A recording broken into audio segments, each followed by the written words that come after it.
আর চলে এসেছিলাম আমাদের আলাচালা টিমের শর্ট কমেডি ভিডিও শ্যুট করতে। আর এইখানে এসে এরা দুজন মিলে আমার সাথে এটা কি করলো।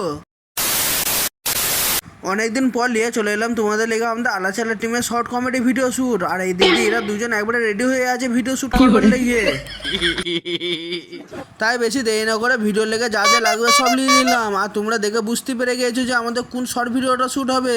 দিয়ে তারপর আমাদের প্রথম ভিডিওটা শ্যুট হয়ে যাওয়ার পরে আমি আর রাজিম ভাই সোজা চলে এলাম একটা ওষুধের দোকানে। হ্যাঁ, এখান থেকে ব্যান্ডেজ কেনার ছিল, তাই ব্যান্ডেজটা কিনে সোজা চলে এলাম মামার দোকানের সামনে। আর এখানে আসার পর সোহেল ভাই আমাকে রেডি করে দিয়েছিল ভিডিও করবার লাগে। হ্যাঁ, এবার আমার ভিডিও আছে। দিয়ে মনে করলাম ভিডিও শুট করার আগে একটু আলাচালাই করলি। আরে একে দেখো, ইয়ে আবার দেশভক্ত হয়ে গেছে। দিয়ে আলাচালা করা বাদ দিয়ে মাথায় দুটো পতাকা লাগিয়ে নিলাম। এদিক দিয়ে একে দেখো পতাকাগুলো গুতো লাগাচ্ছে।